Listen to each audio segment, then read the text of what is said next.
deep in the Bay of Bengal, lies one of the last forbidden places on Earth.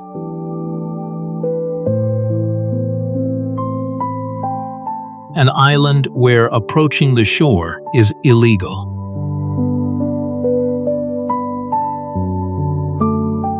Where helicopters have been met with arrows.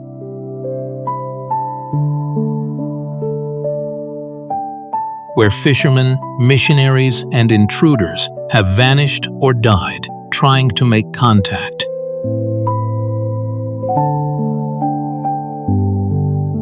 It sits only 50 kilometers from the modern city of Port Blair, yet the people who live there remain almost completely cut off from the outside world.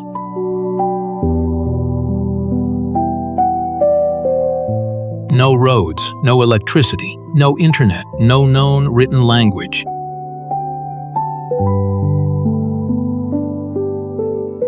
They are called the Sentinelese, one of the last uncontacted peoples still living today.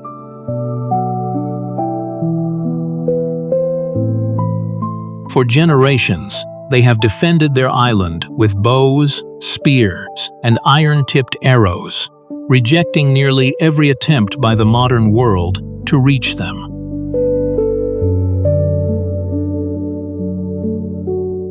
Who are they? How have they survived in total isolation for so long? And what happens when the ancient world collides with the modern one?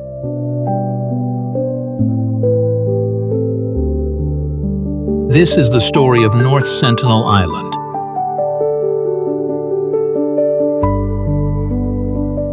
North Sentinel Island occupies a singular place on the map of the modern world.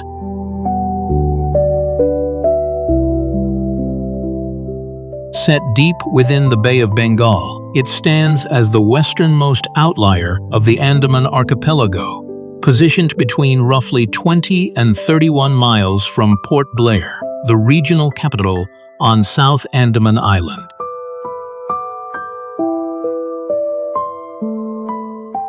Though physically close to modern settlements, the island remains separated by far more than distance.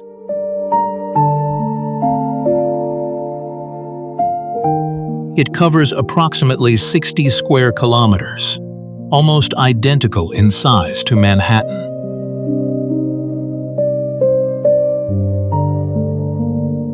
To grasp that scale another way, it is around 30 times larger than Monaco.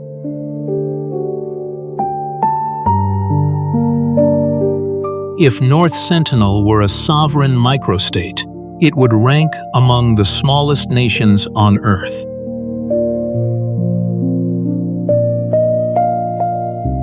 Yet statistics alone fail to capture its true nature.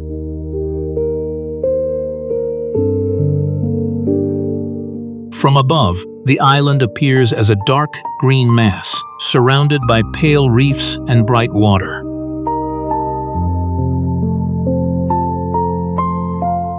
Its shape is broadly square, but much of its interior remains hidden beneath an exceptionally dense tropical canopy.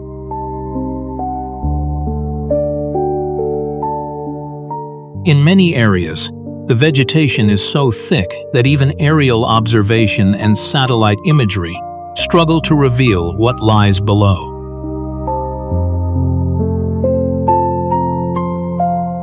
Roads do not cut through the forest. Fields do not interrupt the trees.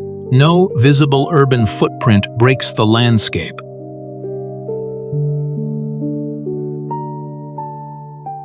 For much of the outside world, the island's interior remains visually unreadable.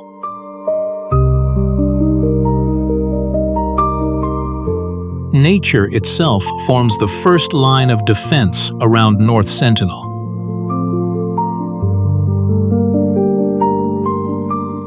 The surrounding waters are ringed by submerged coral reefs that make maritime approach dangerous and often impossible for larger vessels.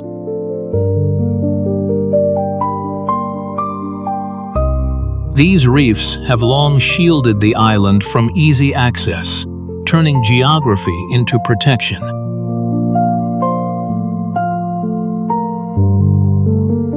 Their shape changed dramatically after the 2004 Indian Ocean earthquake, when tectonic forces lifted the island by approximately 2 meters.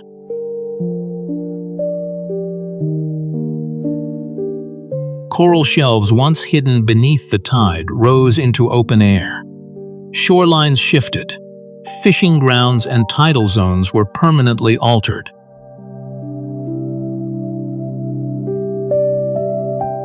What had been underwater for centuries suddenly became exposed land and reef.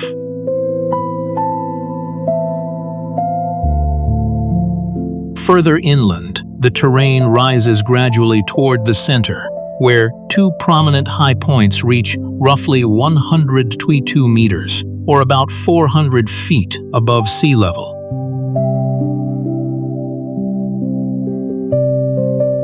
These elevations may play a vital role during extreme natural disasters, such as tsunamis, offering higher ground when the sea turns destructive.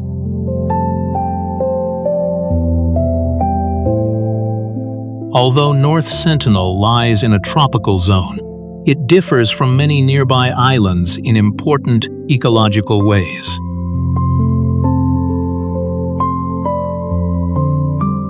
It is not naturally dominated by coconut palms, a feature common elsewhere in the region.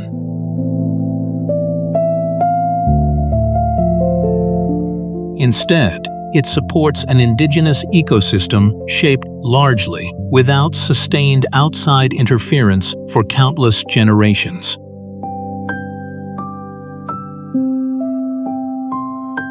If nature protects the island physically, modern law protects it politically.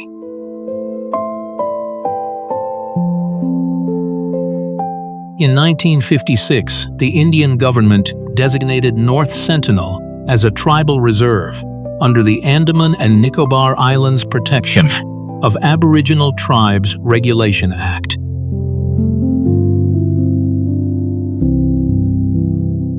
This legal framework established a prohibited zone extending 3 nautical miles, about 6 kilometers from the shoreline.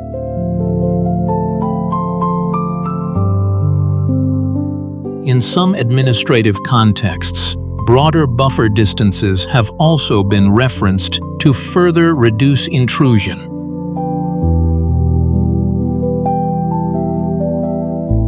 Within this perimeter, unauthorized travel, landing, photography, and video recording are forbidden.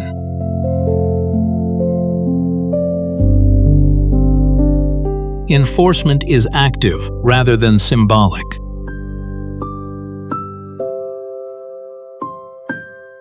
Naval and Coast Guard patrols monitor the surrounding waters to deter poachers, curiosity seekers, and illegal landings.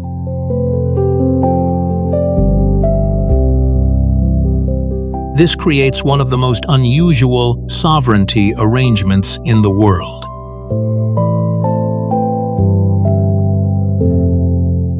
India officially claimed the island in 1970 by placing a stone marker on the beach. Yet practical control has always remained with the Sentinelese themselves.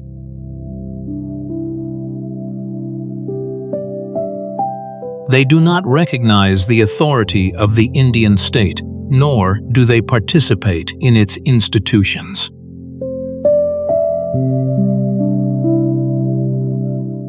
In everyday reality, North Sentinel functions as a territory governed by those who inhabit it.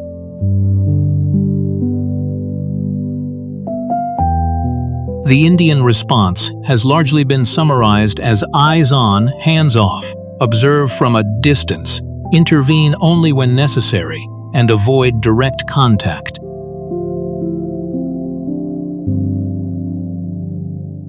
The reasons for that restraint are both scientific and ethical.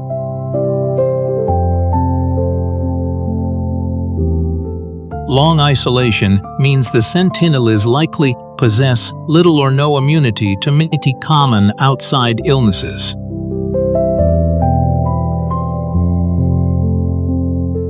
Diseases considered minor elsewhere, such as influenza, measles, or even an ordinary cold, could spread with devastating consequences in a small population with no prior exposure.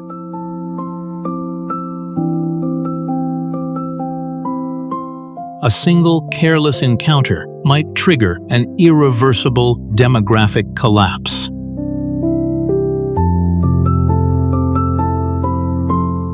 There is also a second reality. Outsiders are consistently unwelcome.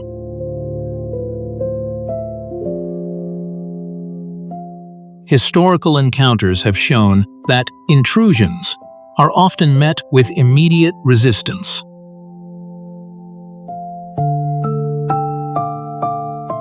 For that reason, the exclusion zone protects not only the tribe, but also those who might recklessly attempt to enter.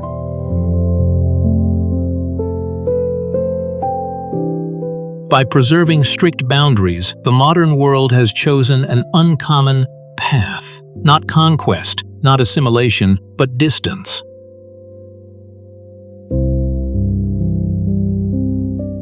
And in that distance, North Sentinel remains one of the last places where human separation still endures.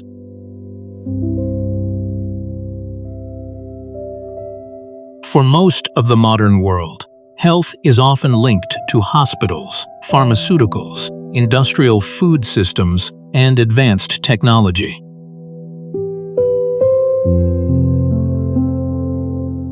Yet, on North Sentinel Island, evidence suggests a very different reality.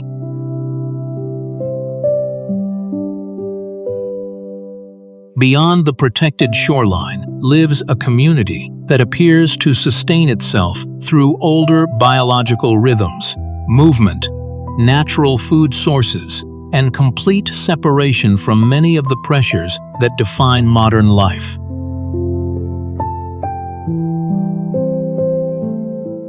The Sentinelese are believed to maintain a fully hunter-gatherer way of life, relying neither on agriculture nor on animal husbandry.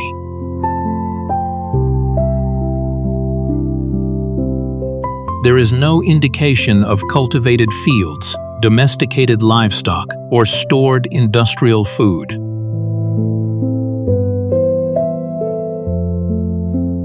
Instead, their survival appears closely tied to the combined resources of forest, shoreline, and reef.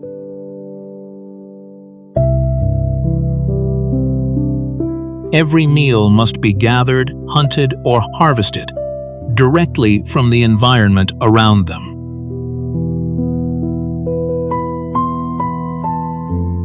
Marine resources seem to form a major part of that subsistence system.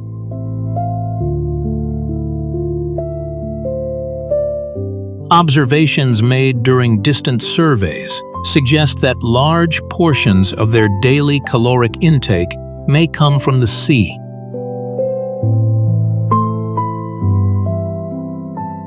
Beaches have often been reported as scattered, with piles of roasted mollusk and shell remains, indicating that shellfish are likely a regular staple.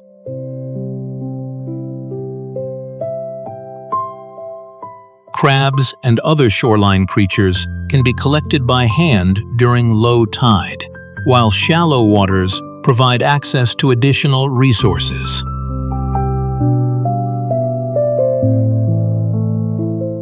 The Sentinelese are also known to use narrow outrigger canoes, carefully suited for lagoons and reef edges, rather than deep open water.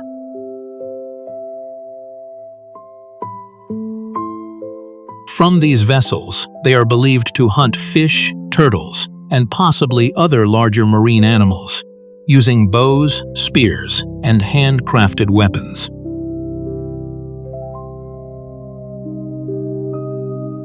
The island's interior contributes just as much to survival.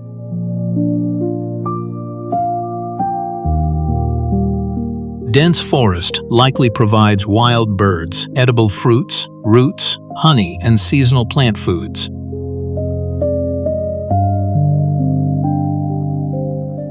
Historical observers, including Maurice Vidal Portman, described seeing large accumulation of boar skulls near village sites, suggesting that hunting wild pigs has long been an important inland activity.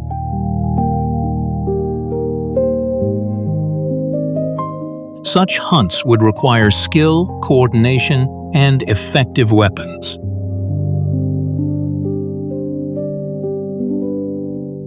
Accounts describe large bows and iron-tipped arrows, powerful enough to bring down substantial prey.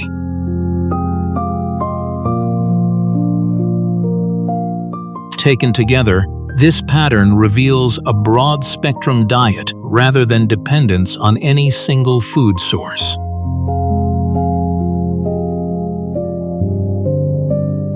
Protein from marine life and wild game, combined with fruits, honey, and gathered plant foods, may help explain why outside observers frequently describe the Sentinelese as physically robust, muscular, and active.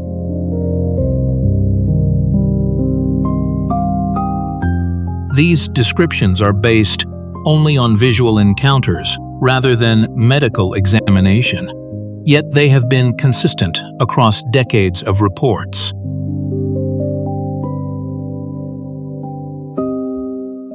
Their daily life likely demands constant movement, paddling, climbing, carrying, tracking animals, gathering food, and constructing tools or shelters.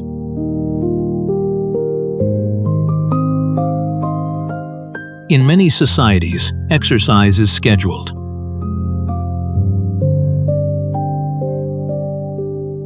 On North Sentinel, movement itself may simply be inseparable from survival.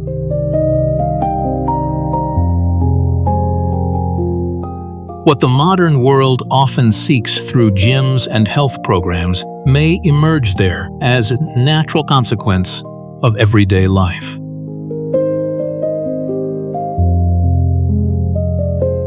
There are signs that the tribe has occasionally accepted outside offerings, such as coconuts or bananas, during rare contact attempts.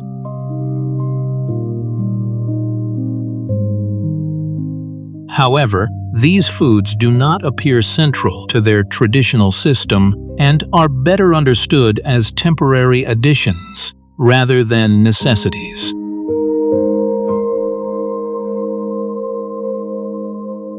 The continued visibility of children, family groups, and multiple generations suggests that the island's limited land area, around 60 square kilometers, has remained capable of supporting human life through long-practiced local knowledge.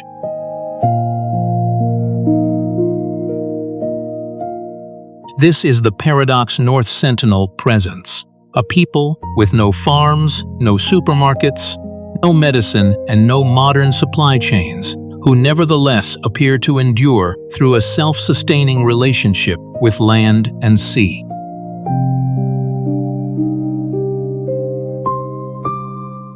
Human history is often traced through language.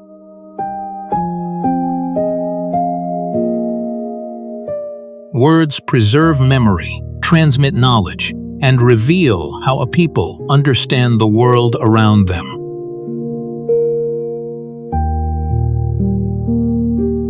Yet, in the case of North Sentinel Island, one of humanity's most fundamental markers of identity remains almost entirely beyond reach.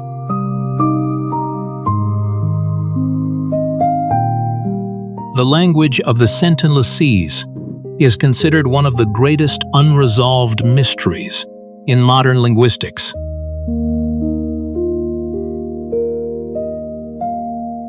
It is generally treated as unclassified, not because it lacks structure, but because no sustained direct study has ever been possible.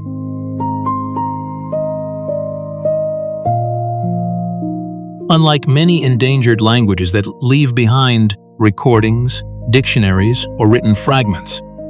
The speech of the Sentinelese exists almost wholly outside documented scholarship.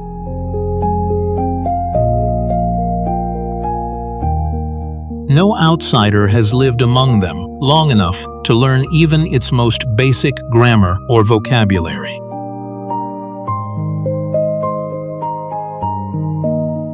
Their long isolation almost certainly shaped this outcome.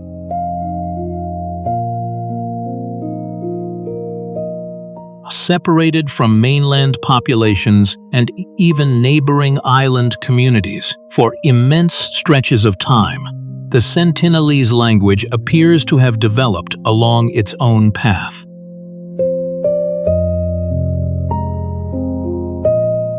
Whatever connections it may once have shared with related tongues have likely been transformed by thousands of years of independent change.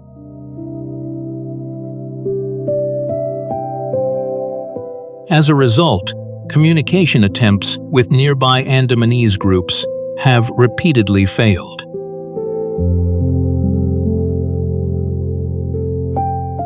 One of the clearest examples came when researchers brought Anji speakers during contact efforts and attempted communication from offshore using megaphones.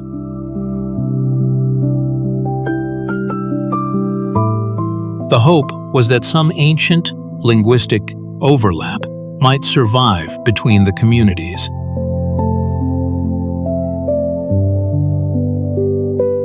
Instead, mutual understanding did not occur.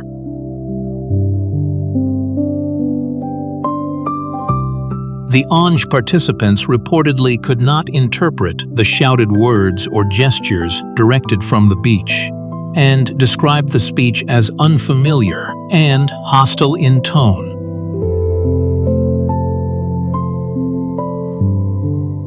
This suggested that if any historical relationship exists, it is now deeply obscured.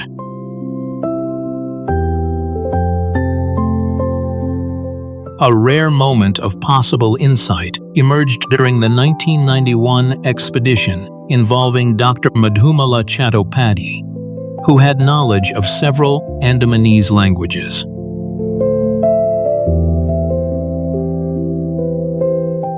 During a peaceful exchange in shallow water, she heard islanders calling out the phrase, "Narala Ja Ja," while gathering coconuts.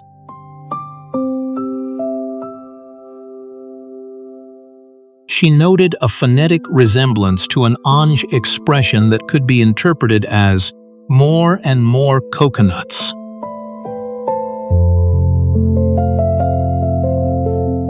Even so, linguists urge caution.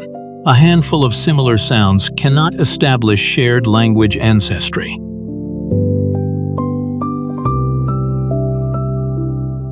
Such overlap might result from coincidence, very ancient contact, or isolated borrowed terms passed across generations.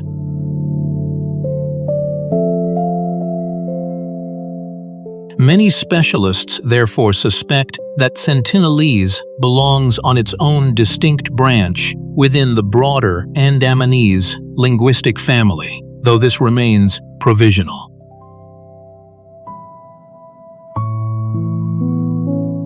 Genetic studies suggesting long-term separation from other populations strengthen the possibility of deep linguistic divergence, but genes cannot directly reconstruct speech.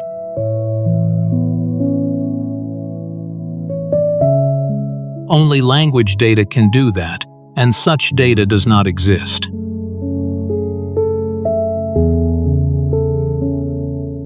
Without recordings or first-hand study, the internal richness of Sentinelese communication remains hidden.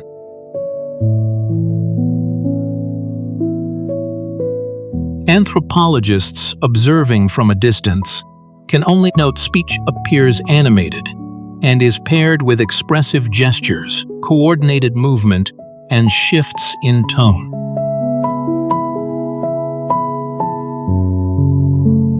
These elements likely help organize daily tasks, resolve conflict, direct hunts, warn of danger, and maintain social bonds, just as language does everywhere else.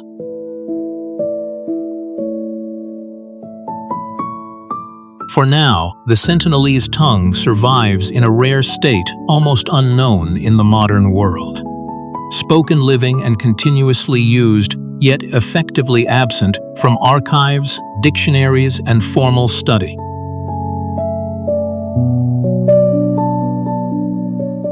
As long as distance is maintained, it will remain one of the last unrecorded languages on Earth.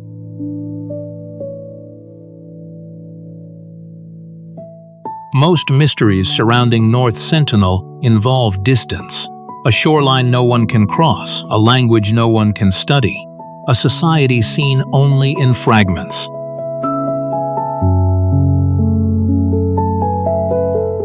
But some mysteries come in the form of objects.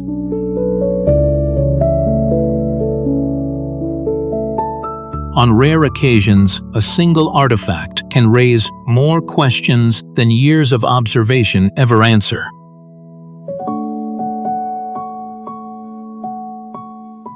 Among the strangest reports associated with the island is the discovery of a wooden board found near a coastal settlement that appeared remarkably similar to a Western chessboard.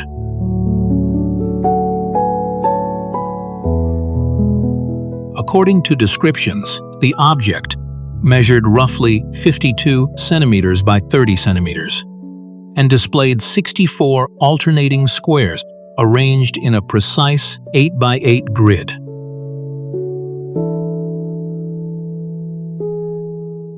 If accurately reported, it would represent one of the most unusual items ever linked to Sentinelese material culture.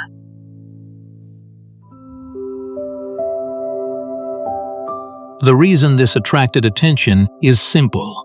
No other indigenous group in the Andaman and Nicobar archipelago is widely known for a tradition of complex grid-based board games resembling chess.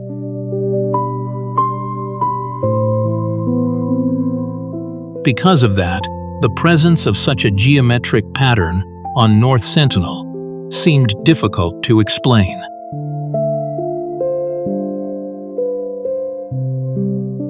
It challenged the simplistic stereotypes often applied to isolated societies and suggested that the island might contain forms of craftsmanship or symbolic culture outsiders had never documented.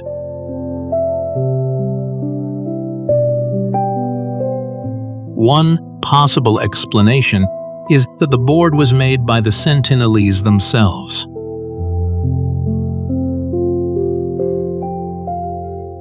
If so, it would imply careful measurement, repeated patterning, and deliberate woodworking beyond purely utilitarian objects such as weapons, containers, or shelter materials.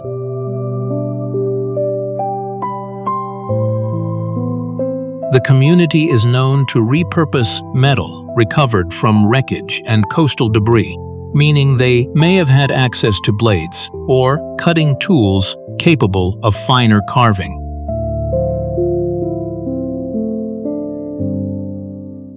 In that interpretation, the board may not have been a chessboard at all, but part of an indigenous game, counting system, decorative object, or ritual item whose purpose remains unknown.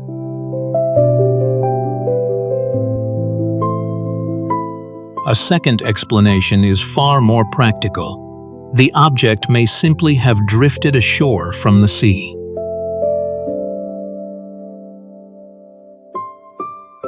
North Sentinel lies within waters used by international shipping, and floating debris has long reached remote coast lines throughout the region.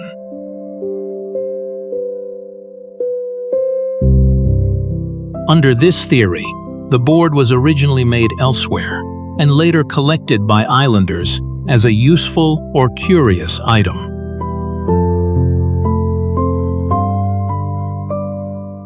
That possibility is strengthened by the reported absence of chess pieces.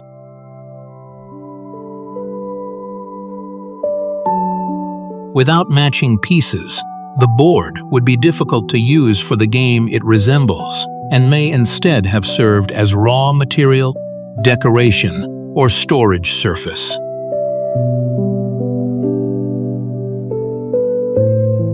Whatever its true origin, the reported board highlights an important truth. Nearly everything known about the Sentinelese comes from brief, distant, and incomplete encounters.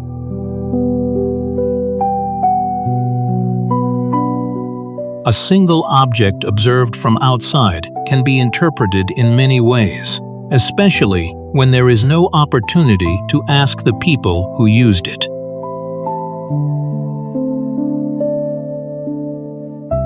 What outsiders identify as a puzzle may have been ordinary to those who owned it.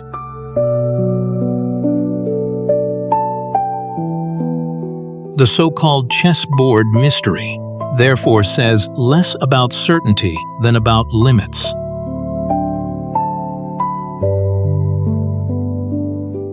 It reminds us that North Sentinel is often described through assumptions rather than understanding.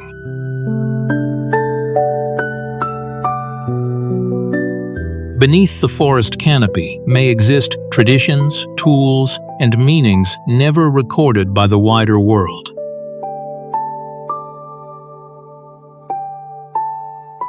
Whether crafted on the island or carried there by chance, the board endures as a symbol of how much remains unknown.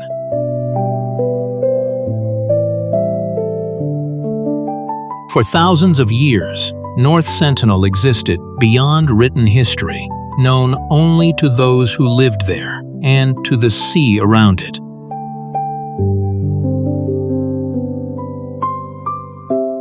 Then, in the late 18th century, the island entered colonial records for the first time.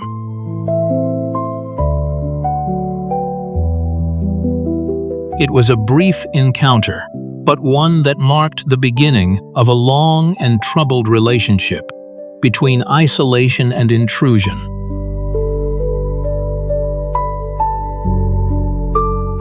The earliest concrete outside documentation of North Sentinel Island dates to late 1781, during a period of expanding maritime exploration by the British East India Company.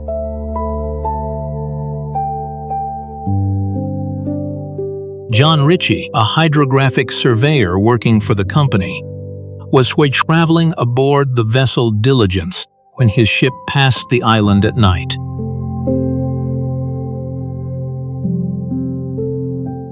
He did not attempt to land, and no direct contact took place.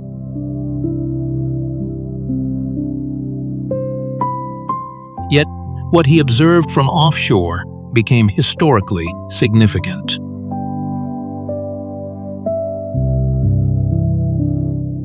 From the deck, Ritchie reported seeing numerous lights and bonfires flickering along the shoreline.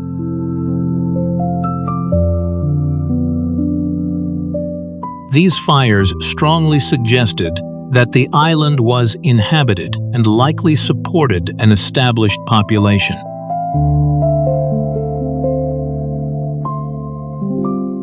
In a world where many remote places still appeared blank, on European charts, the site of organized human activity carried major importance.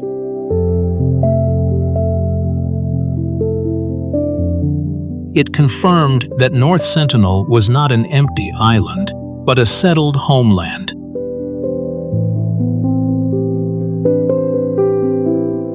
Ritchie is generally credited with helping establish the island's modern name, noting that its position resembled a sentinel guarding approaches to the wider Andaman Straits.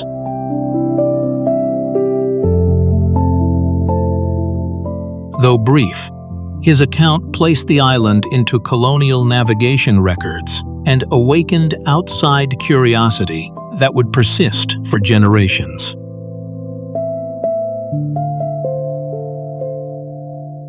Just as important was what did not happen.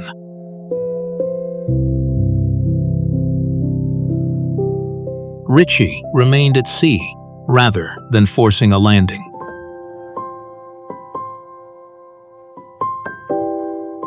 That decision likely prevented an early and potentially violent collision between two worlds that understood nothing about one another.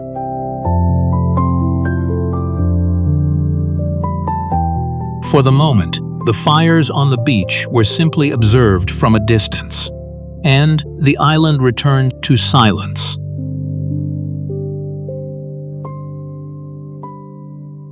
For nearly a century after its first appearance in colonial records, North Sentinel remained distant, silent, and largely untouched. Then nature intervened.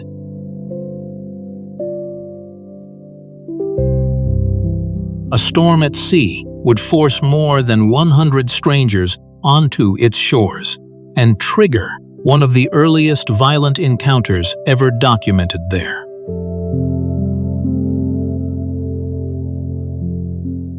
In the summer of 1867, the Indian merchant vessel Nineveh was caught in the dangerous monsoon season and wrecked upon the coral reefs surrounding the island.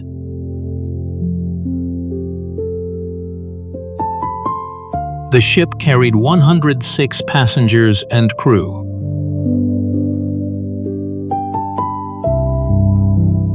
Despite the destruction, all aboard managed to escape in lifeboats and reach the sandy beaches along the northern coast.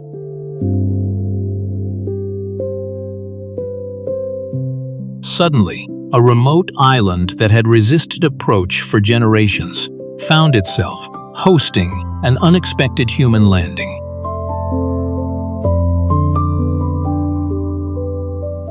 For the first 2 days, the castaways established a temporary camp and waited for rescue.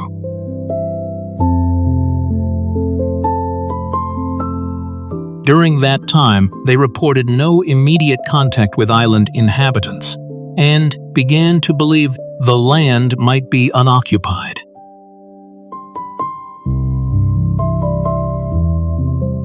That assumption would not last.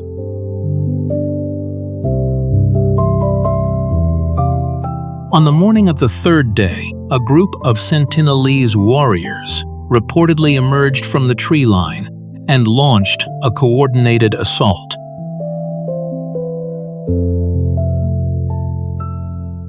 The captain later described the attackers as unclothed, with short hair and noses marked in red pigment.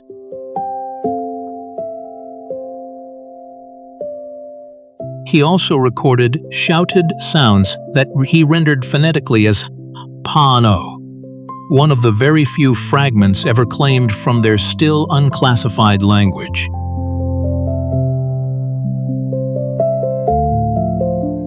The islanders attacked with arrows and spears.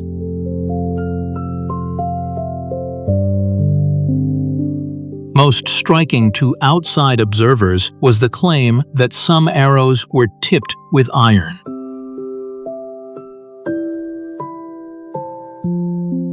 If accurate, this suggested access to scavenged metal long before the later and more famous MV Primrose wreck of 1981.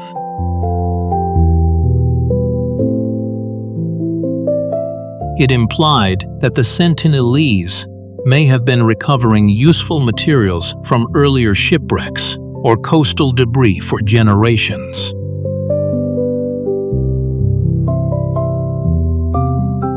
The survivors, lacking firearms, defended themselves with sticks and stones before retreating toward the remains of their wrecked vessel.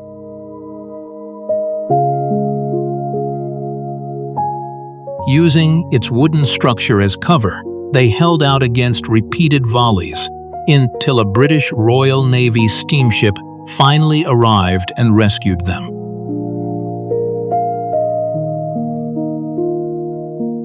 No fatalities were reported among the Nineveh survivors, but the incident changed outside perceptions permanently.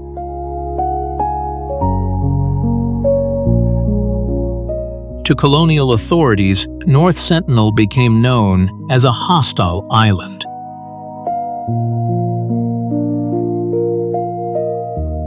To the Sentinelese, the arrival of 106 strangers on their beach may have looked like an invasion.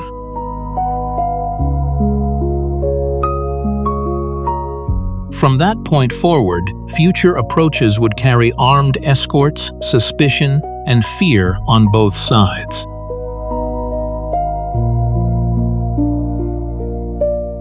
The rescue of the Nineveh survivors ended the immediate crisis, but it did not end the consequences.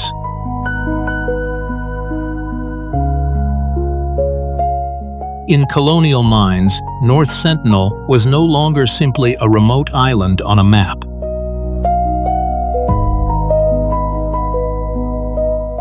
It had become a problem to be studied, controlled, or subdued.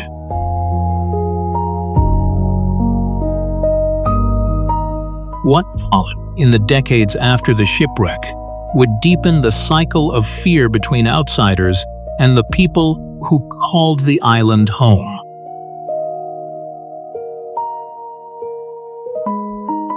News of the 1867 attack circulated through British administrative circles and helped shape a hardened reputation for the Sentinelese.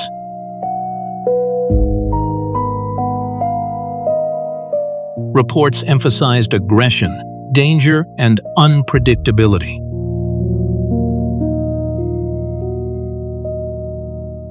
To colonial authorities, navigating trade routes and governing the Andaman region, the island increasingly appeared as a hostile frontier rather than a sovereign homeland.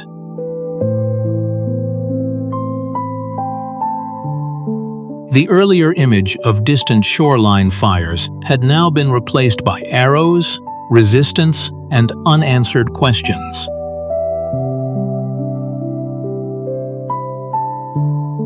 This shift mattered because the 19th century was an age of expansion.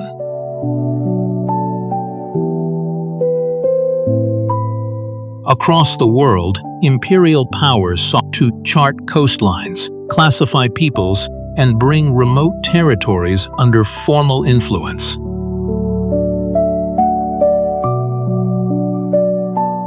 North Sentinel stood in direct opposition to that mindset.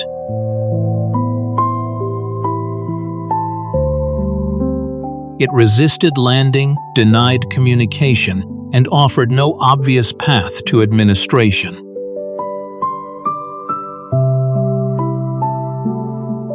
For officials accustomed to extending authority wherever ships could reach, such refusal was deeply unsettling.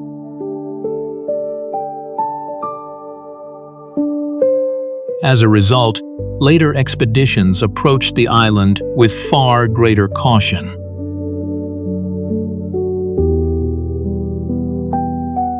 Visits that might once have been exploratory now required escorts, weapons, and contingency plans.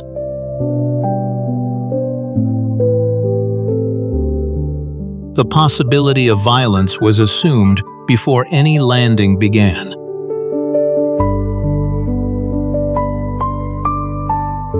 This militarized posture only reinforced mistrust.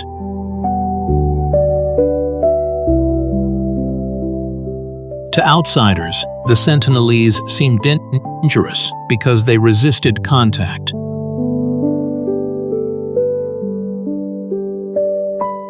To the Sentinelese, each armed vessel arriving offshore likely confirmed that outsiders came as a threat.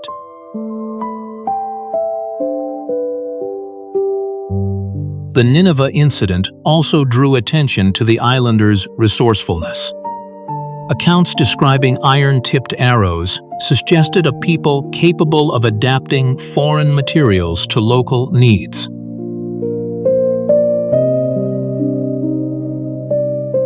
Even without factories or trade networks, they appeared able to recover useful metal from wreckage and transform it into tools or weapons.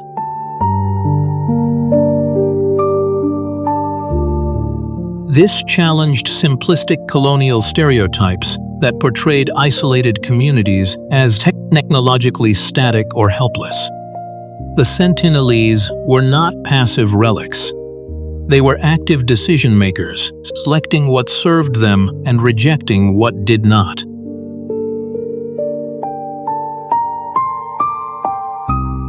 There was another lesson hidden within the event. Misunderstanding can become self-perpetuating.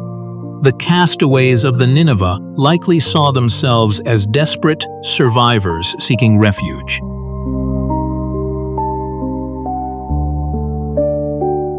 The Sentinelese may have seen over 100 unknown strangers, suddenly occupying their beach, building camp, and remaining for days. Each side interpreted the same scene through entirely different assumptions.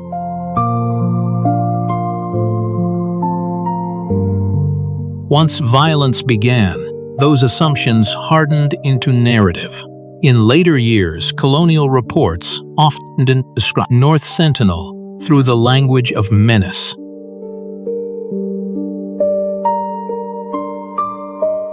Yet from another perspective, the island had simply defended its shoreline against repeated intrusions. The difference between hostility and defense depends heavily on where one is standing.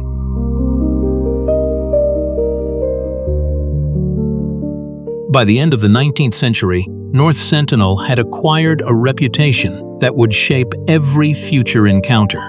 Ships approached warily. Administrators discussed the island as a challenge, curiosity mixed with fear.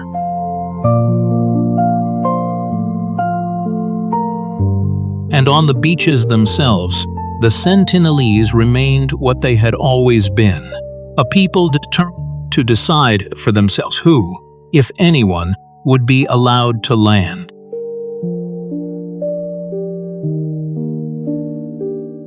Years passed, but North Sentinel did not become easier to approach. The island remained ringed not only by reefs and forest, but by memory.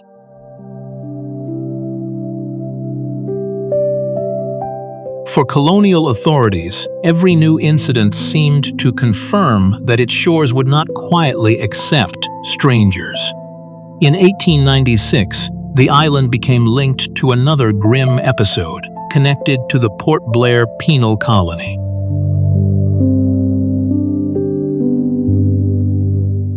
Three Indian convicts, attempting to escape the harsh conditions of British imprisonment, built a makeshift raft and tried to flee across open water.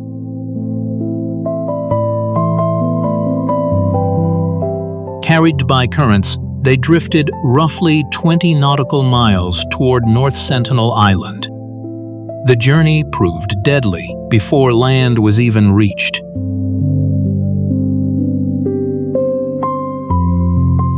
Two of the escapees reportedly drowned among the surrounding reefs or in the difficult surf. The third man managed to reach the beach alive, but his survival was brief.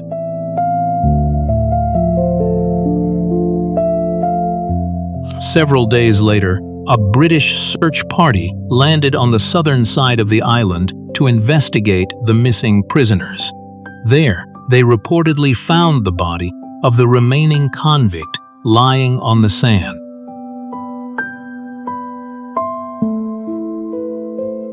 Contemporary accounts described him as pierced by multiple arrow wounds, with his throat cut.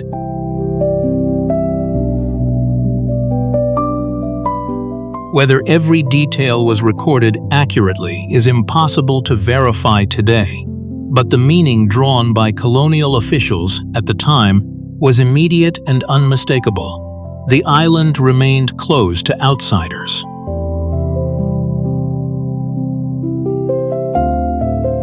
Equally striking was what the searchers did not encounter. No inhabitants were seen during their landing. Whoever had acted was gone by the time the party arrived, disappearing back into the forest interior.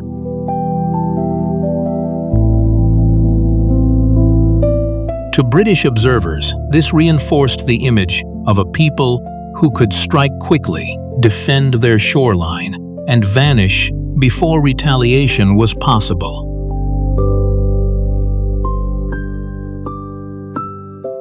The incident convinced many authorities that resistance had not softened since earlier confrontations. Whether the intruder was an administrator, sailor, or desperate fugitive made little difference.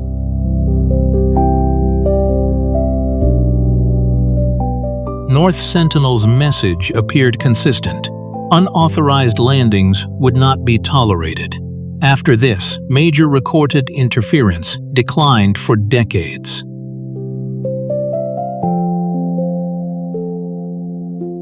As empires shifted, wars approached, and British rule eventually gave way to Indian independence, the Sentinelese remained in their own guarded world, shielded by reefs, distance, and a reputation few wished to test.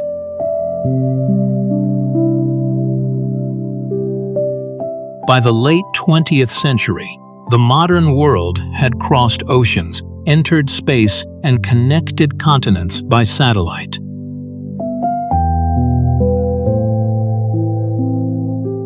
Yet, on the shores of North Sentinel, another timeline still endured.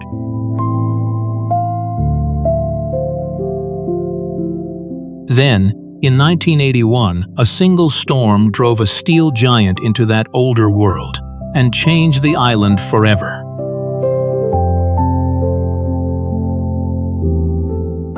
On the night of August 1981, during violent monsoon weather in the Bay of Bengal, the freighter MV Prim ran aground on the coral reefs off North Sentinel's northwestern coast.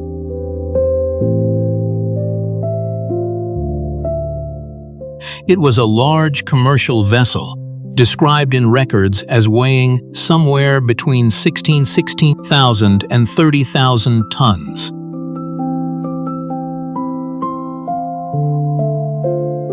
Registered either in Panama or Hong Kong, it had been traveling from Bangladesh to Australia, carrying roughly 100 tons of chicken feed.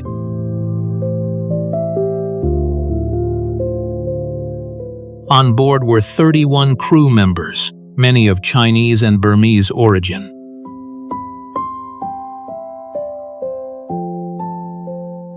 At first, the men believed they had escaped disaster. The ship was stranded, but it was not sinking. That sense of relief quickly disappeared.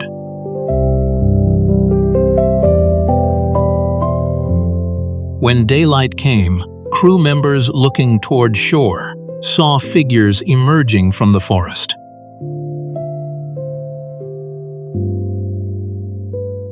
Approximately 50 Sentinelese men were reported on the beach, dark-skinned, muscular, and carrying bows, spears, and arrows.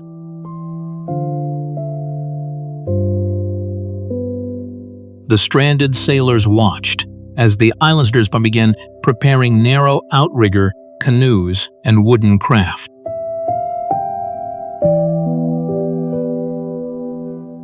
To those aboard the freighter, the meaning felt unmistakable. They were preparing to approach the vessel.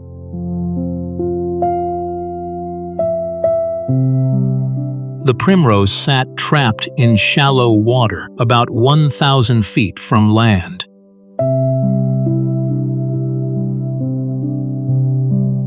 That distance placed the crew close enough to be watched clearly, yet just beyond the immediate reach of many arrows.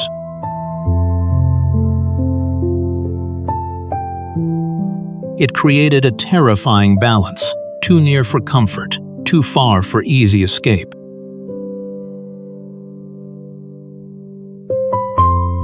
Psychological pressure spread rapidly through the ship.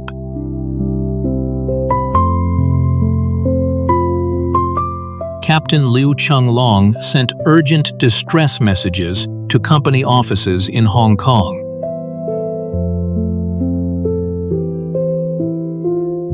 He described wild men gathering ashore, and warned they appeared ready to launch at sunset.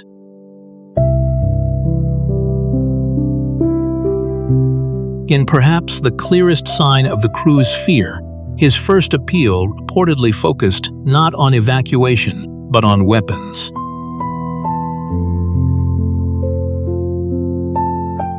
He requested firearms, axes, and pipes so the men could defend themselves if boarded.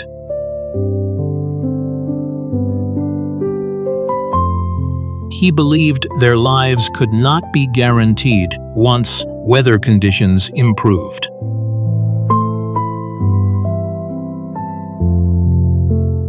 Some officials initially doubted the report.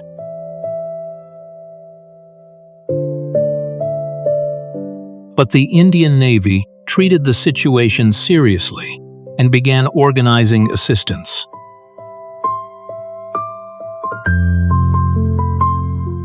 For nearly a week, an uneasy stalemate followed.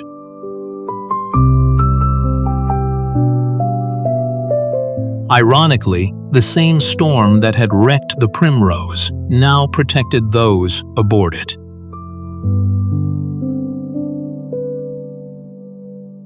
Heavy surf, violent wind, and unstable water prevented the Sentinelese from paddling their canoes safely to the ship.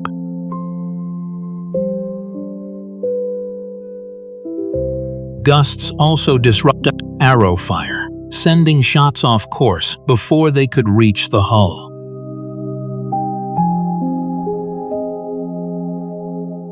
Nature had created the crisis, and nature now delayed its worst possible outcome.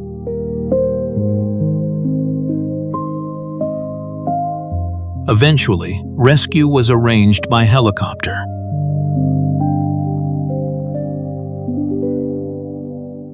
Two pilots, Robert Four and Vic Wiersba, working for a private Indonesian aviation company, were asked to assist because no suitable naval aircraft were immediately available nearby.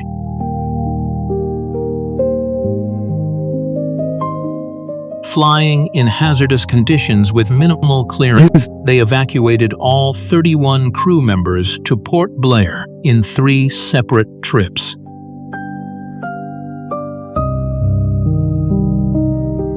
The men escaped unharmed, but while the sailors left, the real story of the Primrose was only beginning.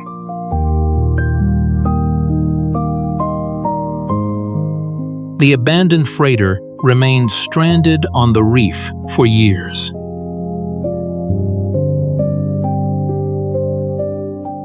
For the Sentinelese, it represented something almost unimaginable. A gigantic structure made largely of iron and steel, filled with unfamiliar spaces, mechanical systems, glass, hinges, wires, and industrial materials.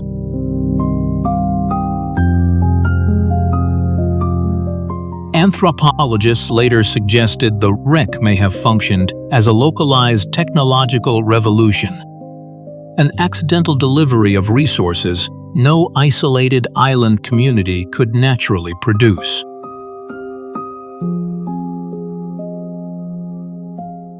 For a people relying on wood, bone, stone, shell, and whatever smaller scraps drifted ashore, the ship was a treasure house.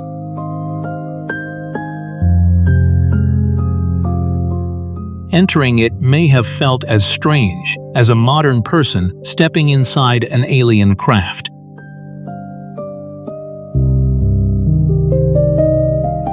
Cabins, kitchens, doors that swung on hinges, windows, storage compartments, machinery rooms.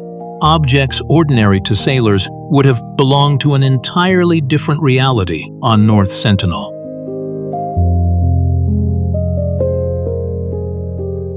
Over time, the Sentinelese appear to have systematically scavenged the wreck.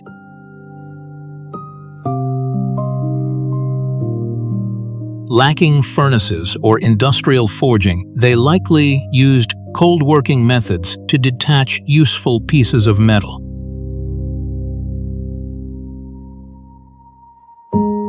This would involve scoring surfaces with hard stone or abrasive materials, then bending weakened sections repeatedly until they snapped free.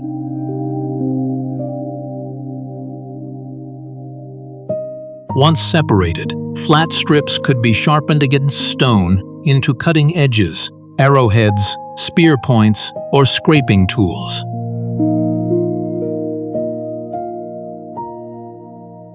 Reports suggest they favored flat metal plates and strips over rods or pipes, since broad surfaces were easier to grind into blades. This mattered enormously.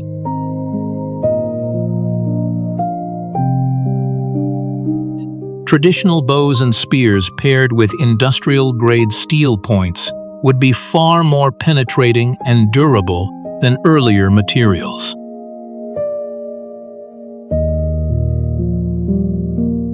Their weapons remained culturally familiar, but materially transformed.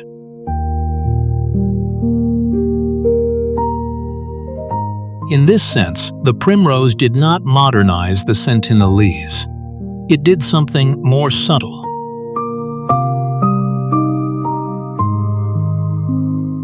It gave them selective access to one useful part of modern industry, while allowing them to remain entirely within their own social system.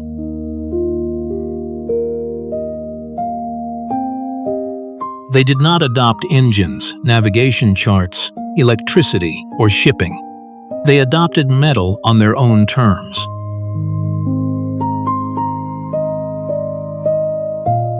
During the late 1980s and early 1990s, the Indian government authorized professional salvage teams to dismantle remaining sections of the wreck.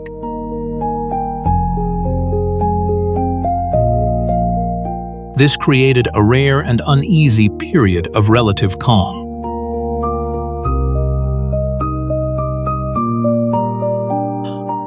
Contractors working the site reportedly encountered groups of Sentinelese, men who paddled out to observe operations from close range.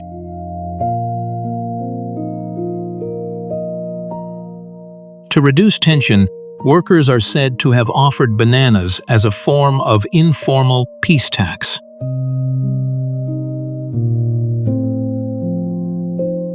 The arrangement was fragile, but effective enough to continue salvage activity.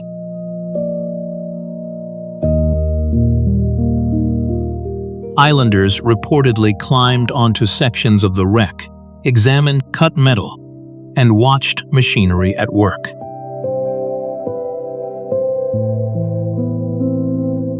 Yet they remained wary of unfamiliar technology.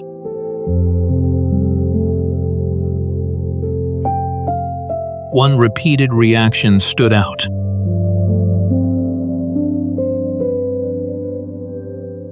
Accounts from salvage personnel described the Sentinelese as alarmed by welding torches, the sudden glare, sparks, and intense heat of industrial cutting tools.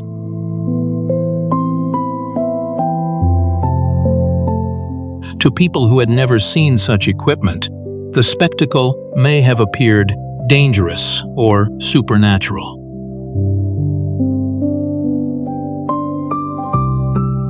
By the mid-1990s, much of the accessible wreck had been dismantled.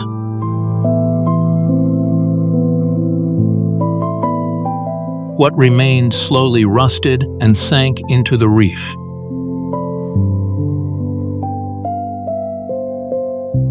Today, remnants of the MV Primrose are largely submerged, sometimes visible only as dark traces beneath the water or shapes in satellite imagery.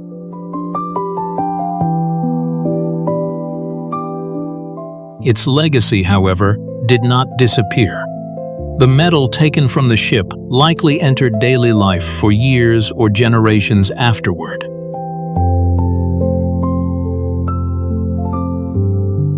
It may still survive in arrowheads, spear tips, cutting tools, or other repurposed forms.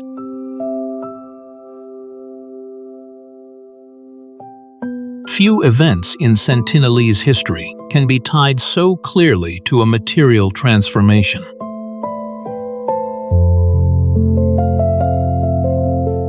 A monsoon storm had delivered not colonists, missionaries, or administrators, but raw resources.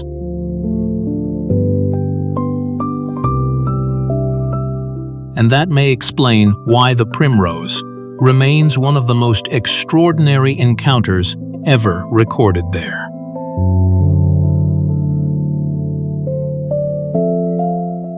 The modern world arrived as a stranded freighter. The island did not surrender to it.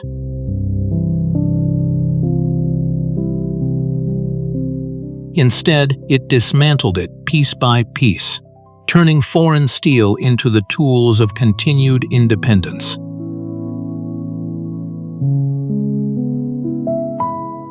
For generations, meetings between North Sentinel and the outside world had followed a familiar pattern: approach, warning, retreat, and sometimes bloodshed.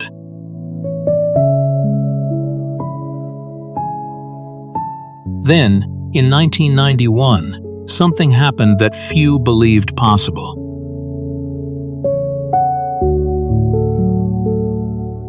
For a brief moment, fear gave way to curiosity, and the island's shoreline became the setting for the most peaceful encounters ever recorded there.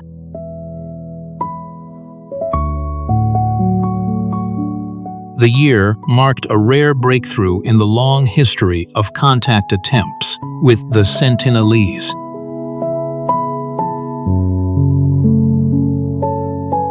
After decades of hostility or complete rejection, a series of government-sponsored expeditions succeeded in establishing direct, non-violent interaction.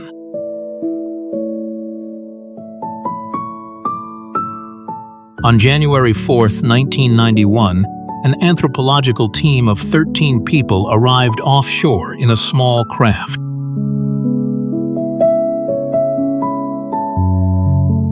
The group included a medical doctor, officials from tribal welfare services, and researchers from the Anthropological Survey of India.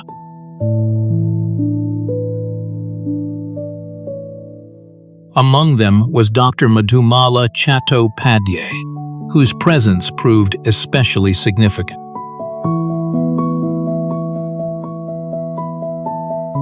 She was the first woman known to participate in one of these contact missions.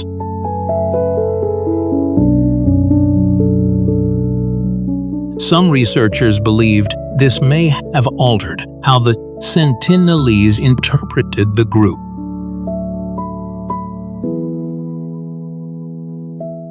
Earlier expeditions had been composed largely of men, which may have appeared more threatening or militarized.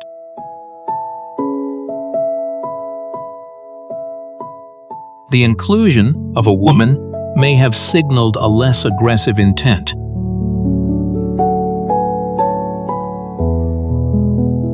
The encounter began through an already established method: floating gifts into shallow water.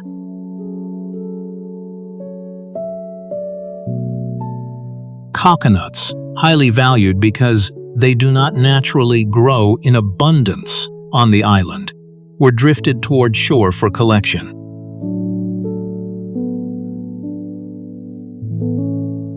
To the astonishment of the visitors, several Sentinelese men entered the surf and gathered the offerings.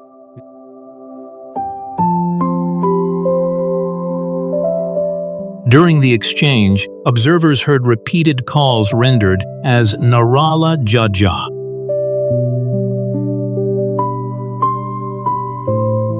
Dr. Chattopadhyay, familiar with neighboring Andamanese languages, noted a phonetic resemblance to words in the Angji language that could be interpreted as more and more coconuts.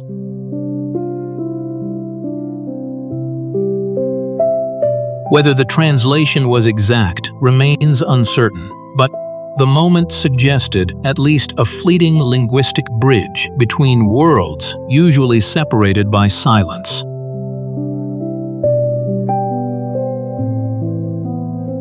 As the interaction continued, tension visibly eased.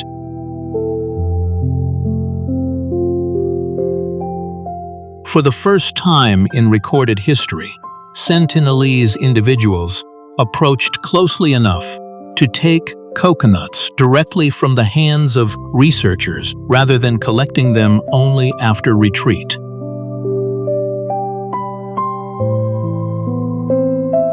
It was a remarkable symbolic shift.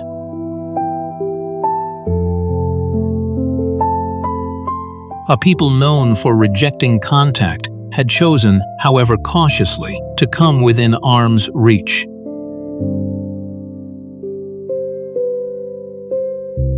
Yet the danger never disappeared.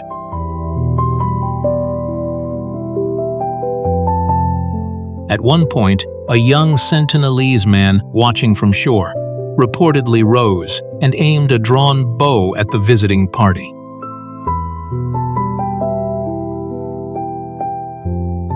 Before he could release the arrow, a Sentinelese woman intervened, pushing him aside, so the shot fell harmlessly into the water.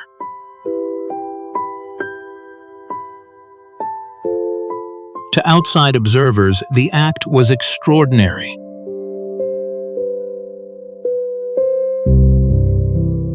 It suggested internal social dynamics outsiders had barely begun to understand, including the possibility that women played visible roles in calming conflict or influencing collective decisions.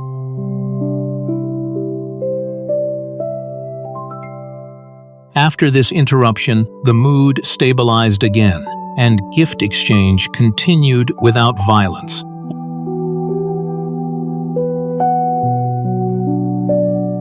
A second major visit took place on February 20, 1991, and appeared even more open.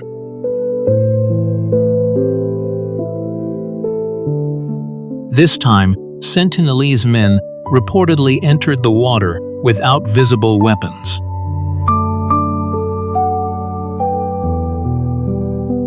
Several members of the visiting team, including veteran anthropologist T.N. Pandit, felt secure enough to step or jump into the shallows to hand over coconuts more directly.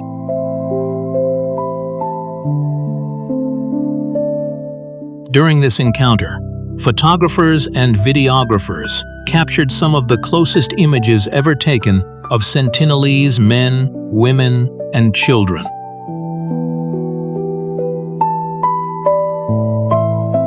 These recordings would later become globally significant, offering the outside world rare visual evidence that the community was not a myth, but a living society with families, children, humor, caution, and agency.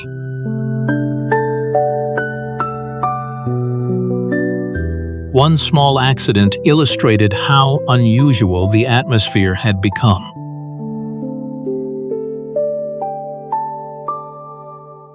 A thrown coconut accidentally struck a Sentinelese woman in the back.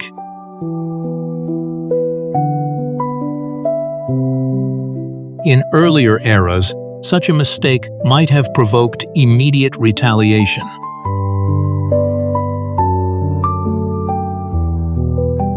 Instead, she reportedly smiled and continued collecting gifts.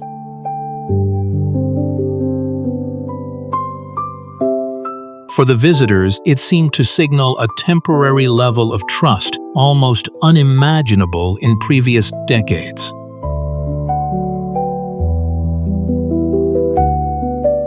Observers also described one man making an overtly sexual gesture, interpreted by some anthropologists as an expression of excitement, exuberance, or social playfulness during the exchange.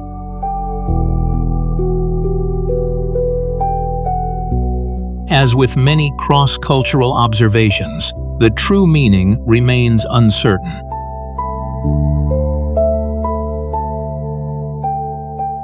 What mattered most was that behavior on the beach reflected emotion and complexity, rather than the one-dimensional hostility often assigned to the tribe.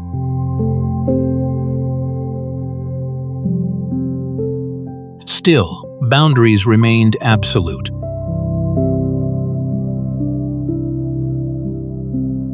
At one stage, TN Pandit moved slightly away from the main group toward the beach or forest edge.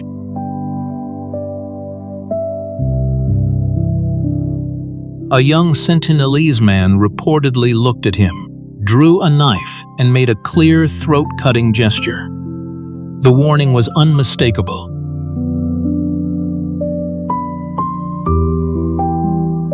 Resource exchange might be tolerated in controlled space near the water, but movement inland crossed an invisible line. Pandit immediately ordered withdrawal.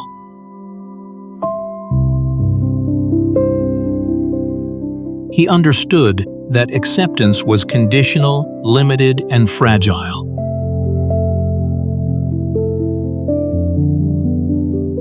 The islanders were not inviting settlement, exploration, or friendship in any modern sense.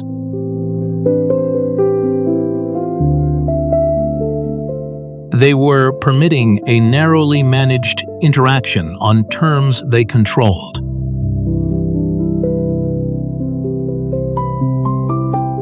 That distinction became central to what followed.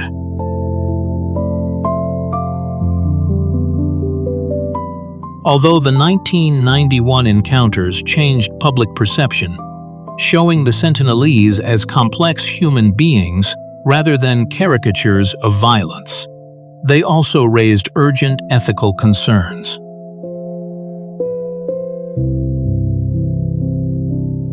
Officials increasingly recognized that continued contact could expose the tribe to diseases for which they had little or no immunity.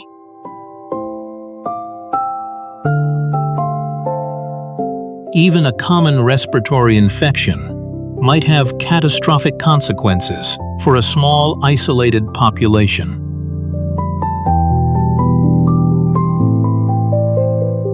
By late 1991, authorities began sharply reducing further expeditions.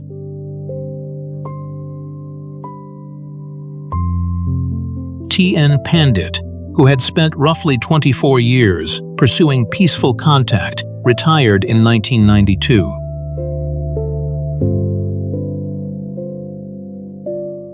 Government policy gradually shifted toward the framework later summarized as eyes on, hands off. Observe from a distance, intervene minimally, and avoid direct interference.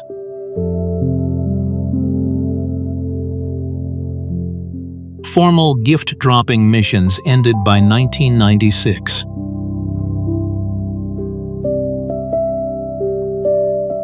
A protected exclusion zone was reinforced around the island to safeguard both health and autonomy.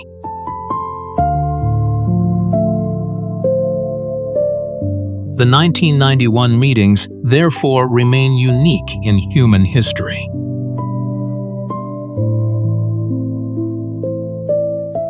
For a brief period, two radically different worlds stood together in the surf.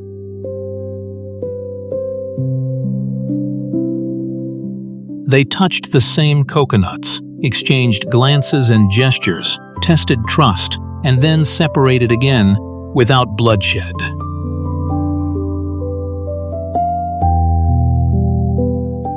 In the modern era, satellites could map coastlines, aircraft could cross oceans, and disasters could be tracked in real time.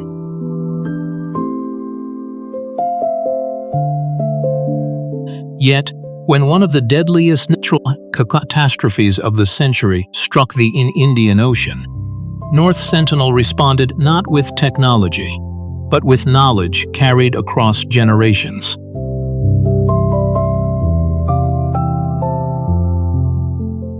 On December 26, 2004, a massive undersea earthquake triggered the Indian Ocean tsunami, killing more than 200,000 people across multiple countries and reshaping parts of the Andaman region.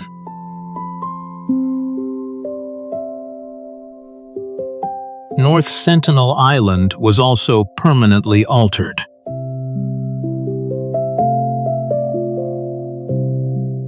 During the seismic event, tectonic uplift reportedly raised the island by roughly 2 meters, or about 7 feet.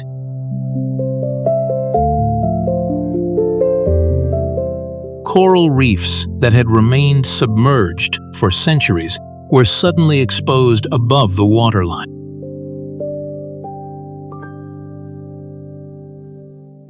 This abrupt geological change transformed sections of the coastline and disrupted nearby marine habitats.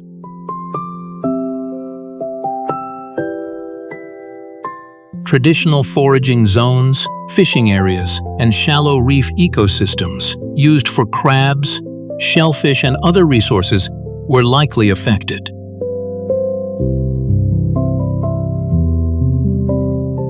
For many communities, such environmental damage would have triggered dependency on outside aid.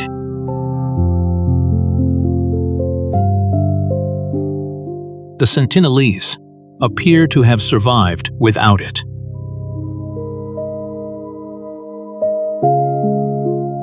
Anthropologists and regional observers have suggested that their survival long-developed ecological knowledge.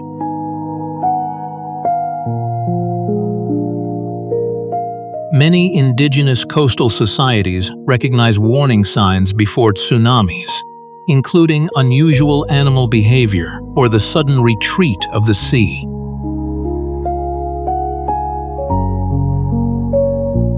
It is believed the Sentinelese may have recognized these signals and moved inland toward higher ground, including elevated central areas rising to around 122 meters above sea level.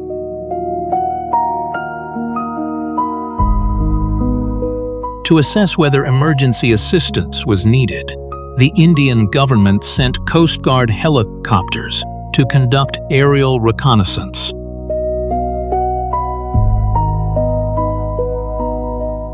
During one of these flights, crews captured what became one of the most famous modern images associated with the island: a lone Sentinelese man standing on bright sand, aiming a bow and arrow at the aircraft overhead.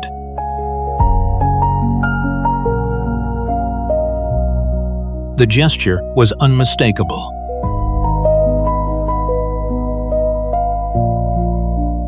Whatever destruction had occurred, outside intervention was not welcome.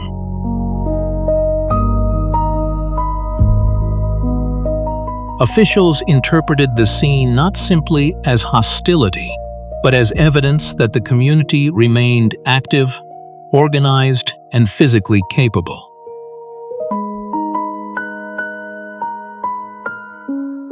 Following established non-interference policy, the aircraft withdrew without landing.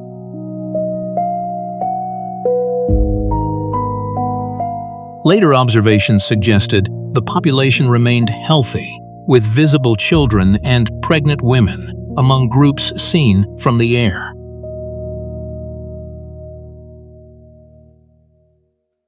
Although the tsunami had damaged parts of their coastal resource base, the Sentinelese appeared to adapt quickly to newly exposed terrain and altered shorelines.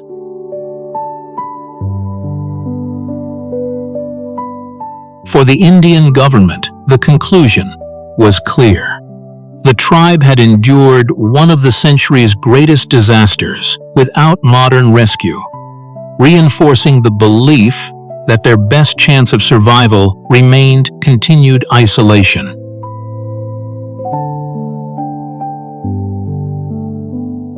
Some warnings are written in law.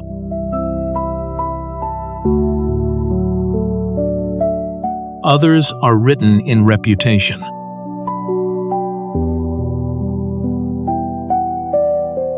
By 2006, North Sentinel carried both. Yet, the waters around it still attracted illegal fishing because of their rich marine life.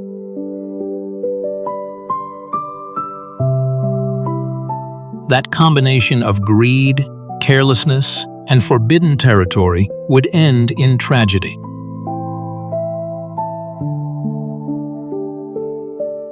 On January 26, 2006, two Indian fishermen, Sundar Raj and Pandit Tiwari, entered waters near North Sentinel Island despite long-standing restrictions.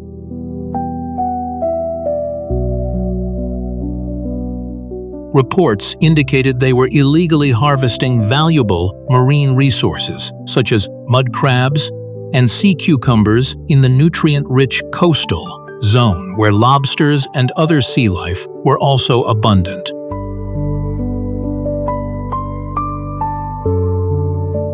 According to later accounts, the men had consumed significant amounts of palm wine and fell asleep while their small boat was anchored near the protected boundary.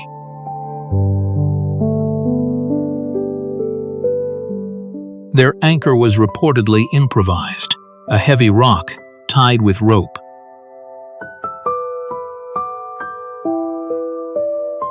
It failed to hold against current and tide, allowing the vessel to drift slowly toward the island.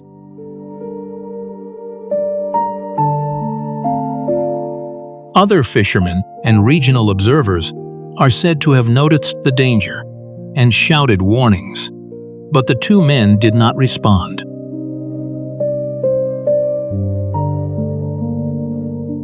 Whether because of sleep, intoxication, or distance, the boat continued onward until it entered the shallows near shore.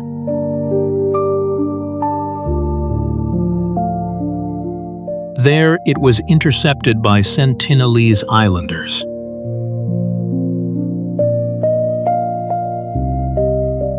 To a community that has consistently resisted unauthorized landings, an unidentified vessel approaching the beach would likely have been treated as intrusion rather than accident.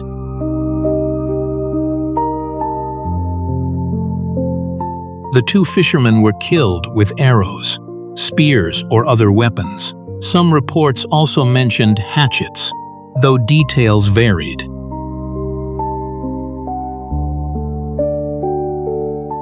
The incident marked the first widely reported outsider deaths connected to North Sentinel in more than a century, since the escaped convict found dead in 1896.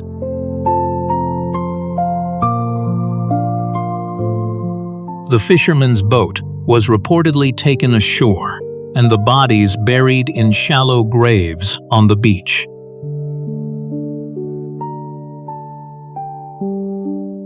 Three days later, an Indian Coast Guard helicopter flew over the island to investigate whether recovery was possible.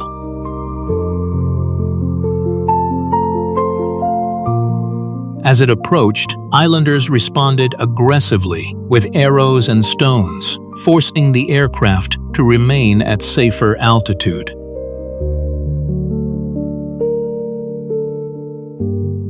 Rotor wash from the helicopter reportedly exposed disturbed sand below, revealing the burial sites.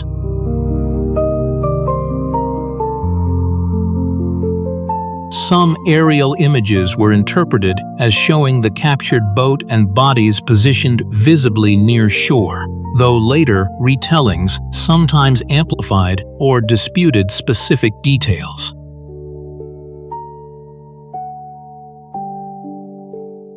Back in Port Blair, the deaths triggered legal and ethical debate.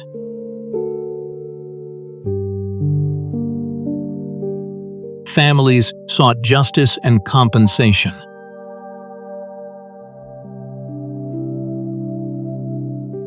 Others argued that any retrieval mission or punitive response would endanger both officials and the Sentinelese themselves.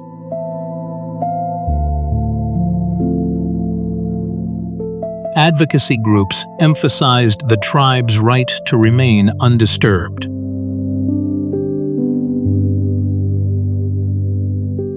In the end, Indian authorities maintained the established non-intervention policy. No prosecution followed.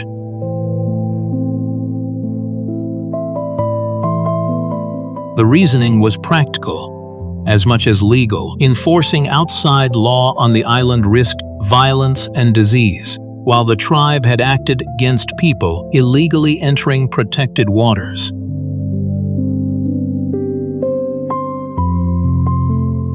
One especially poignant reaction came from Pandit Tiwari's father, who reportedly said his son had suffered the consequences of wrongful actions.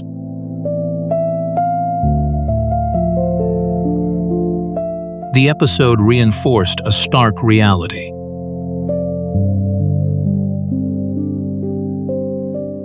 Around North Sentinel, maps may show Indian territory, but at the shoreline, the rules are enforced by those who live there.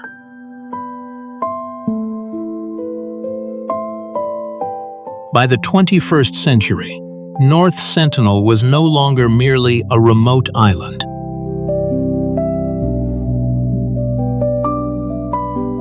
It had become a symbol of isolation, mystery, faith, ethics, and the limits of modern intrusion.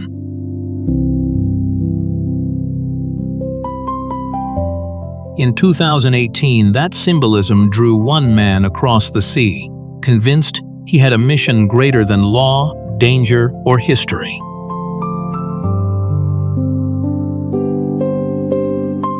John Allen Chow was a 26-year-old American missionary and traveler whose path toward North Sentinel began far from the Bay of Bengal.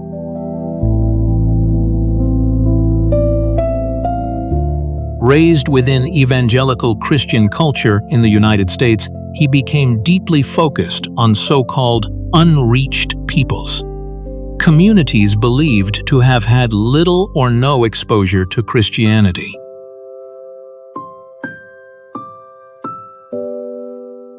One of the tools shaping this worldview was the Joshua Project, a missionary database that identifies ethnic groups considered targets for future evangelism.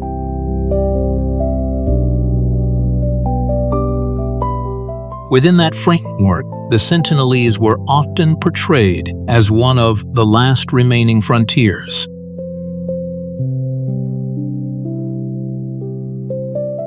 Chow reportedly came to see the island in spiritual terms, describing it as a place of darkness, where he believed he had been called to bring the gospel.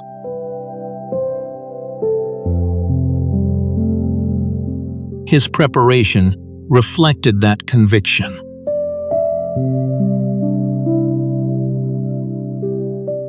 He trained with the missionary organization, All Nations, and reportedly attended exercises in Kansas designed to simulate contact with hostile, isolated communities.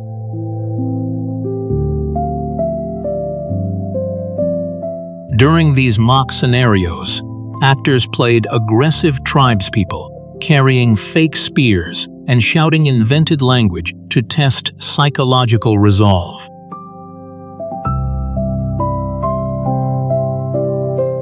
He also pursued practical preparation through studies related to linguistics, anthropology, and wilderness survival.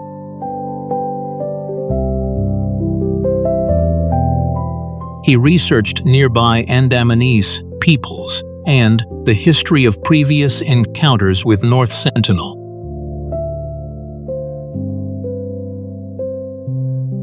Yet, despite understanding at least some of the disease risks posed to isolated communities, he remained committed.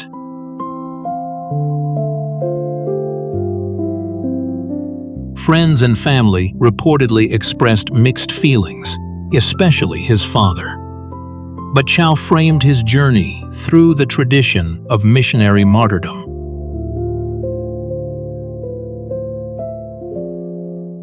He admired figures such as Jim Elliot, killed in Ecuador in 1956, and often wrote in language emphasizing sacrifice, destiny, and eternal reward.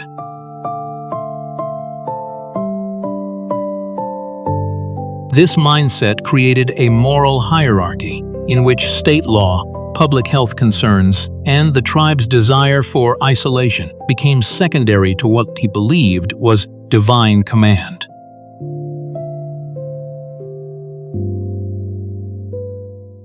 In October 2018, Chow traveled to Blair, capital of the Andaman and Nicobar Islands, to begin the final phase of his mission.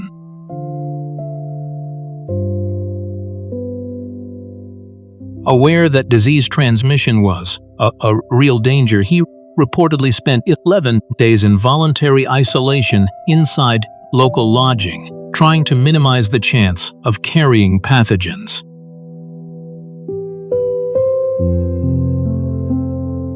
Whether such a quarantine could have been medically effective is doubtful, but it shows he knew the biological stakes.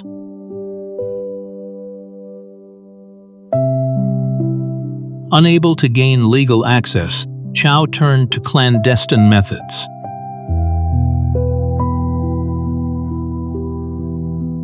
Reports state that he paid several local fishermen, commonly said to be 5 to 7 men, between roughly $325 and $400 to take him illegally toward the island.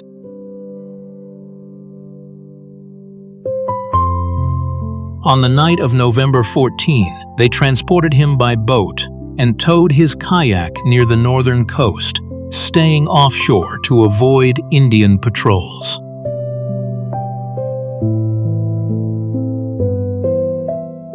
In the early hours of November 15, 2018, Chow made his first solo approach.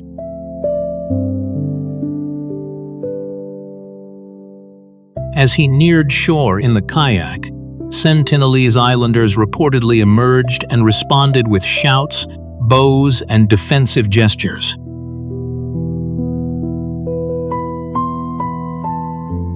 Chow attempted to communicate by calling out in English, "My name is John, I love you, and Jesus loves you."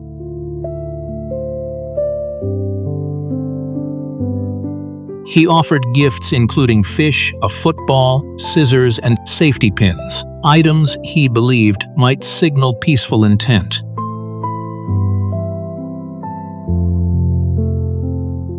The reaction was mixed at best.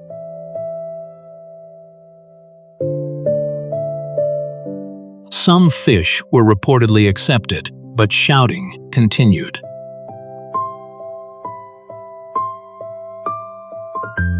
At one point, Chow tried to imitate their sounds back to them.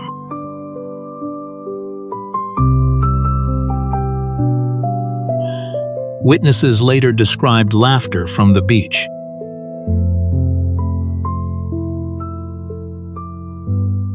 Anthropologists have suggested this may have been mockery, confusion, or social reaction, impossible for outsiders to interpret with certainty.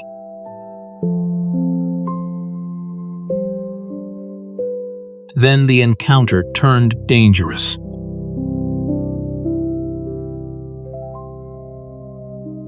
A young Sentinelese boy reportedly fired an iron-tipped arrow that struck the Bible Chow was holding against his chest.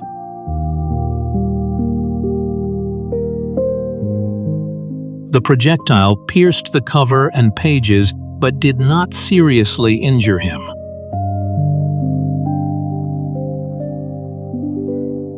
Frightened, he abandoned the kayak and swam back through rough water to the fisherman's boat offshore.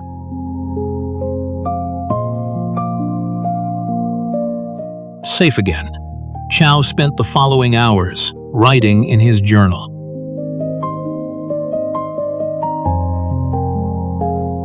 He described fear, tears, and uncertainty.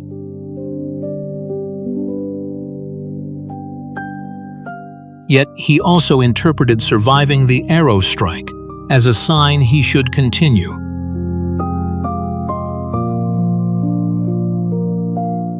In farewell writings to his family, he reportedly asked them not to blame the Sentinelese or God if he died.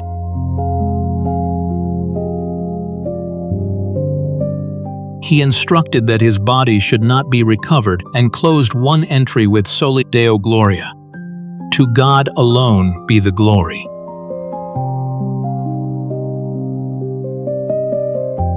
His writings suggest he recognized death as a likely possibility.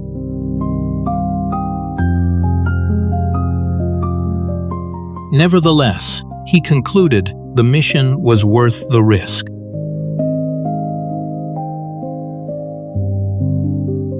On the morning of November 16, Chow prepared for a second and final landing.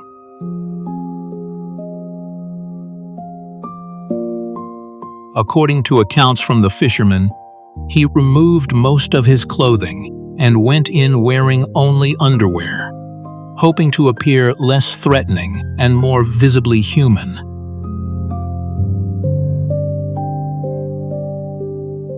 He also told the fishermen to leave the immediate area, possibly to protect them or to avoid presenting the image of a larger invading party.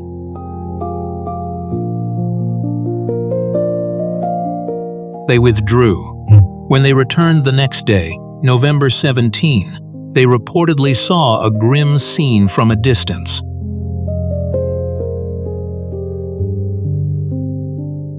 Several Sentinelese men were dragging a body across the beach with a rope tied around the neck.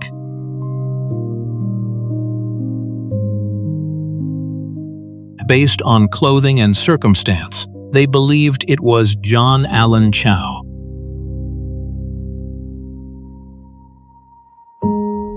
They then reportedly watched as the body was buried in shallow sand.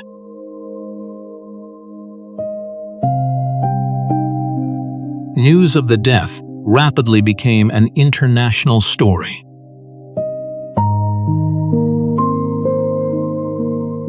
After returning to Port Blair, the fishermen passed Chow's journals to a local contact, who informed authorities and the U.S. Embassy.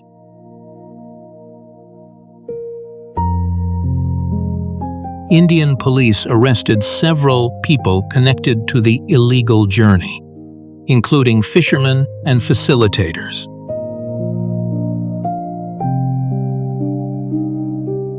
A murder case was formally registered against unknown persons, though enforcement raised obvious practical and legal paradoxes.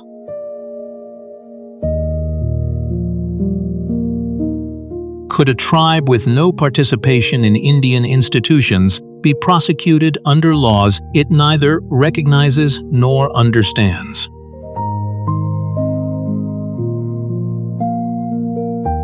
Many anthropologists and officials argued that the Sentinelese were not aggressors in any meaningful sense.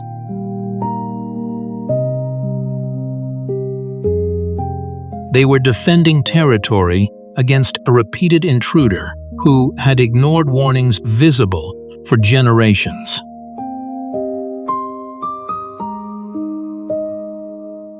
Another urgent concern involved disease.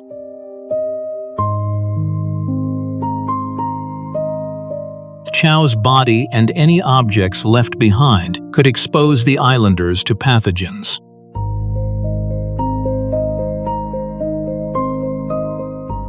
Because isolated populations may lack immunity to common illnesses, even routine infections could be devastating.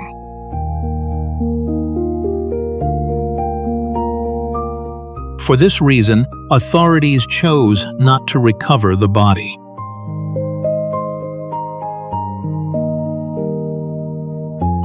A retrieval attempt would also risk further confrontation.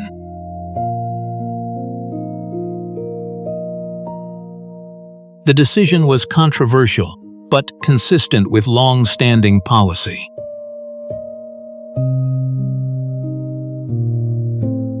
Chow's family later stated that he had gone by his own choice and reportedly requested leniency for the fishermen who assisted him.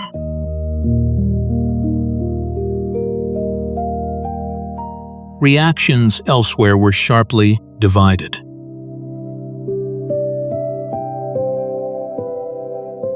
Some evangelical circles described him as a martyr who died for faith.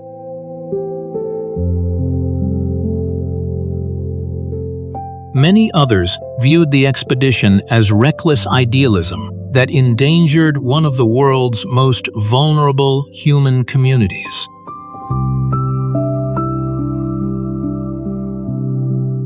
Today, John Allen Chau's remains are widely believed to still lie somewhere beneath the sands of North Sentinel Island.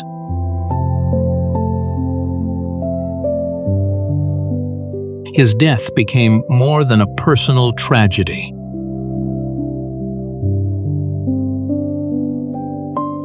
It exposed a collision between missionary zeal and indigenous autonomy, between religious certainty and epidemiological reality, between the desire to save others and the right of others to refuse contact.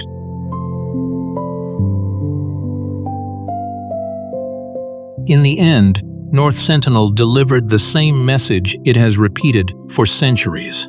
Some boundaries are not invitations to be crossed.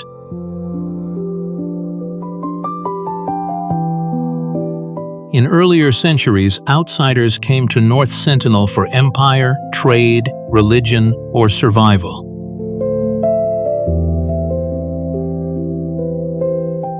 In the digital age, a new motive: attention.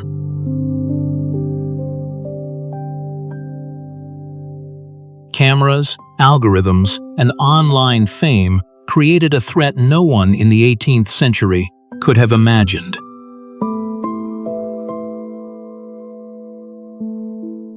On March 19, 2025, Michael Pulikov, a 24-year-old American YouTuber, reportedly made an illegal landing on the restricted shoreline of North Sentinel Island.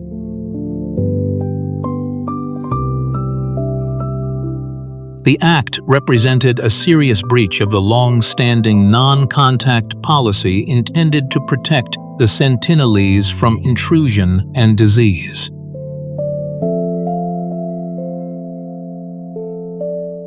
Investigative reports further indicated that this was not an isolated impulse, but the latest in multiple unauthorized attempts, including earlier efforts in October 2024 and January 2025.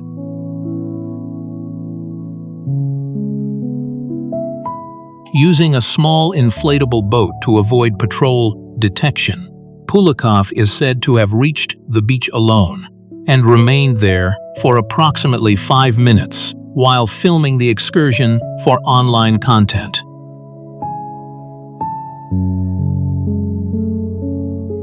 Even in that brief time, the symbolism of his actions was striking.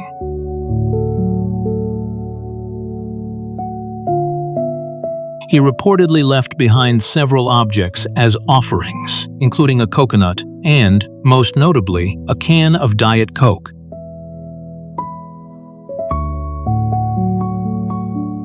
He also collected sand from the island as a souvenir, recording the process on camera.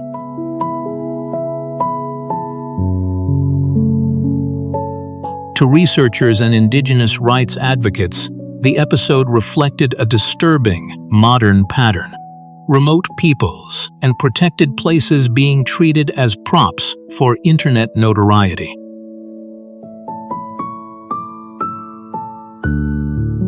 What earlier trespassers justified through conquest or faith, modern intruders may justify through clicks and personal branding.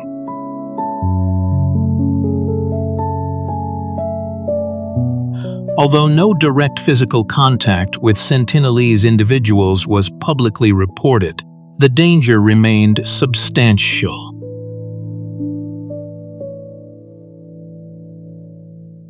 Isolated populations can be highly vulnerable to common outside pathogens.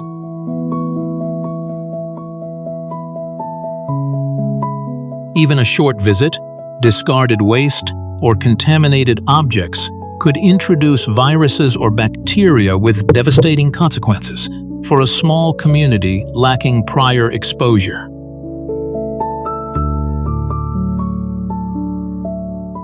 Indian authorities responded by arresting Pulikov in March 2025 and opening an investigation into unlawful entry into a protected tribal reserve.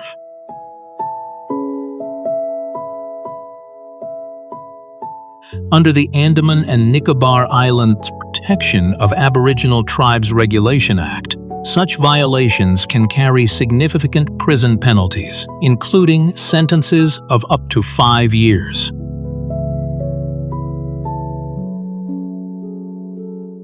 The case became more than a trespassing charge.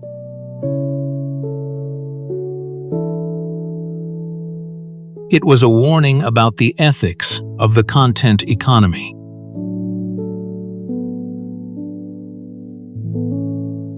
In a world where almost everything can be filmed, monetized, and posted, North Sentinel remains one of the few places insisting that some boundaries still matter.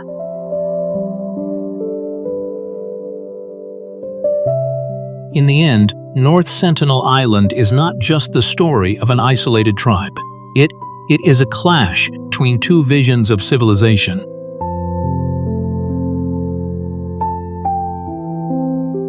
One believes progress means expansion, contact, and unlimited access.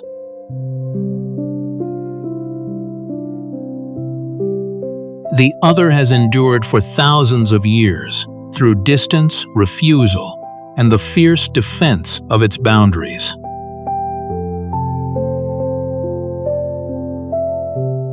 From an academic perspective, the Sentinelese are a rare example of long-term human autonomy.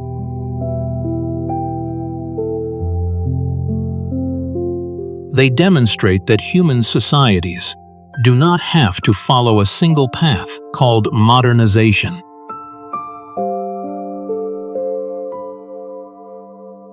Yet their story is also deeply dramatic. Empires came and withdrew.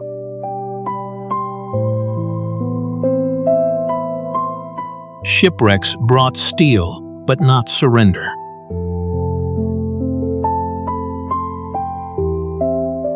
Missionaries, thrill-seekers, and digital content hunters all met the same ancient response: resistance.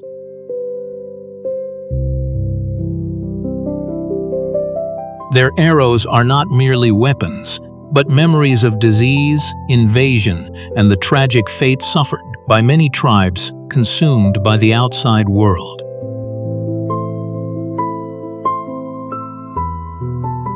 That is why the final responsibility lies not with them, but with us.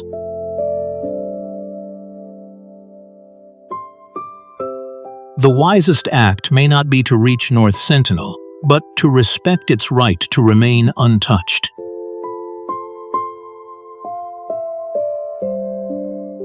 In an age obsessed with access, North Sentinel remains a closed door, and perhaps it is closed for a reason.